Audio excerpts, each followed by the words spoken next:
Baik, bismillahirrahmanirrahim. Assalamualaikum warahmatullahi wabarakatuh. Alhamdulillah, alhamdulillahilladzi arsala rasulahu bil huda wa dinil haqq liyudhhirahu 'ala ad-dini kullihi walau karihal musyrikun. Asyhadu an la ilaha illallah wahdahu la syarika lah wa asyhadu anna Muhammadan 'abduhu wa rasuluh. Allahumma shalli wa sallim wa barik Mana ada tadi, Det? wa ala alihi wa sahbihi ajma'in. Ikhwatal iman wal ulama, alhamdulillah pada kesempatan yang berbahagia ini mungkin giliran dan saatnya kami untuk menyampaikan kalam dalam forum liqa yang berbahagia ini. Al-Faqir dalam kesempatan ini hanya ingin menambahkan sedikit hal yang mungkin sifatnya berupa penegasan dari apa-apa yang tadinya sudah disampaikan, dari banyak hal yang tadi sudah disampaikan oleh para asatid, para ulama dalam topik dalam liqa kita pada hari ini. Ayuhal ulama rahimani rahimakumullah.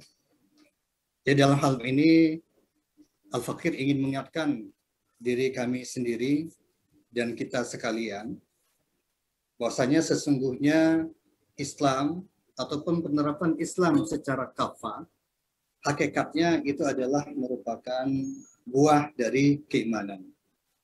Sebagaimana yang disampaikan oleh Ibnu Manzur misalnya dalam kitab Lisanul Arab dengan mengutip apa yang dikatakan oleh Imam Az-Zujaj berkenaan dengan iman, di situ diberikan ta'rif atau definisi dari iman itu adalah izharul khudu'i wal qabuli li syari'ati.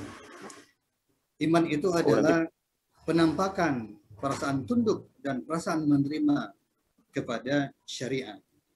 Walima jaa'a bihi Nabi sallallahu alaihi wa alihi wasallam, dan juga ketundukan terhadap apa-apa yang telah dibawa oleh Nabi Muhammad SAW, wa i'tiqaduhu wa tasdiquhu bil qalbi, dan juga keyakinan dan membenarkan terhadap apa yang dibawa tadi itu dengan hati.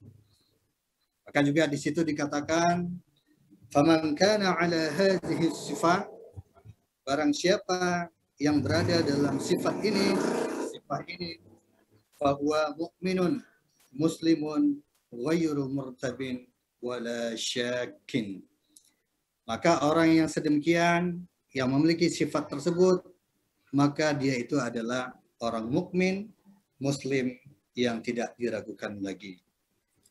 Orang mukmin muslim yang tidak ragukan, yang tidak lagi diragukan itu, dia juga memiliki karakter lanjutan, yaitu wa huwal ladzi yara anna ada al-fara'id wajibun alaih la yadkhuluhu fi dzalika raib. Itu orang-orang yang dia itu melihat, dia itu memandang bahwasanya penunaian fardu-fardu, kefarduan padanya itu merupakan kewajiban baginya, yang itu di situ berkenaan hal tersebut itu tidak ada lagi keraguan sedikit pun pada dirinya.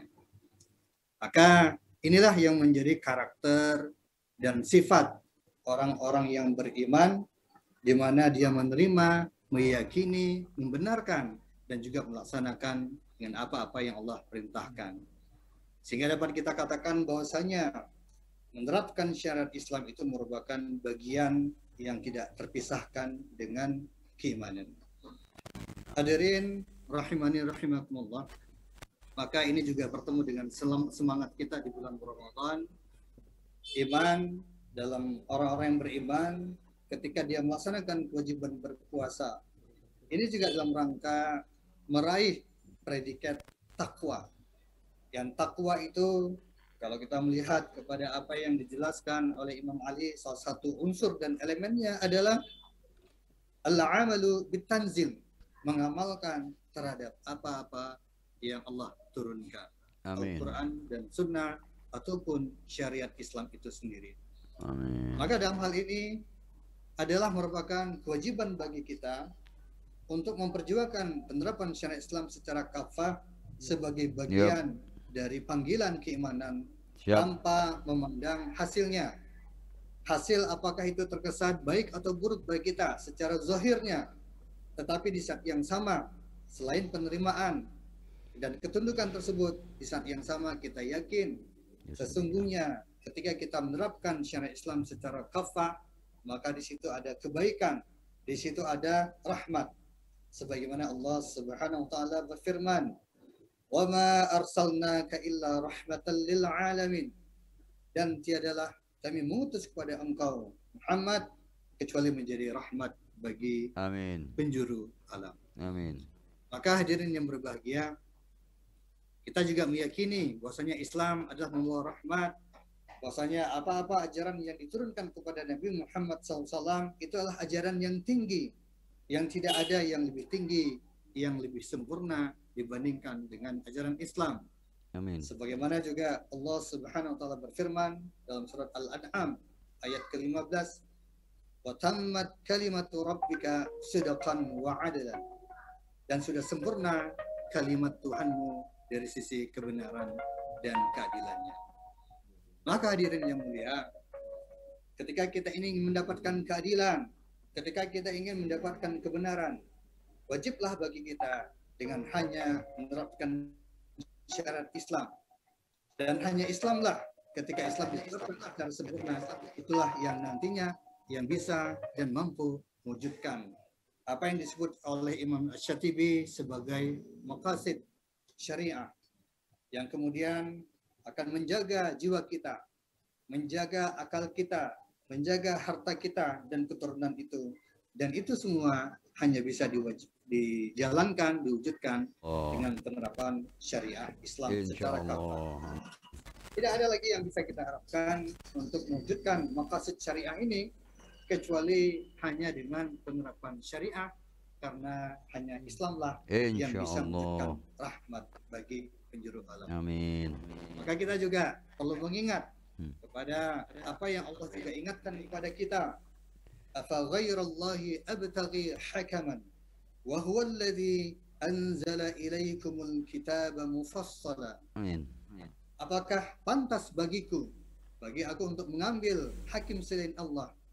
Padahal sedangkan dialah Allah SWT yang telah menurunkan kitab secara sempurna.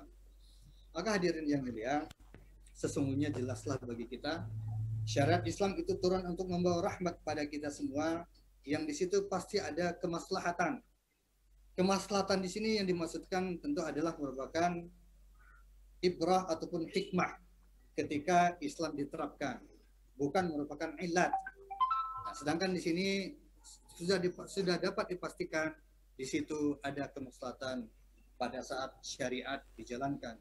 Haitsuma yakunu syar'u takunu maslahah.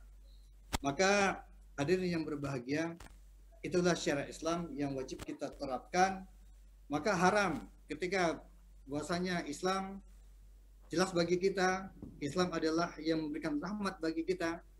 Haramlah bagi para penguasa, bagi para pemerintah untuk menzalimi rakyatnya. Ketika Islam memelihara darah umat Islam, memelihara harta, jiwa, akal, negara, keamanan, kehormatan, maka sedapat mungkin itu diterapkan secara menyeluruh. Dan sekali lagi, haram bagi para penguasa ataupun manusia untuk menzalimi manusia, menzalimi rakyatnya. Dan orang-orang yang zalim, terutama pemimpin yang zalim, adalah itu orang yang paling dibenci dan paling jauh dari Allah SWT.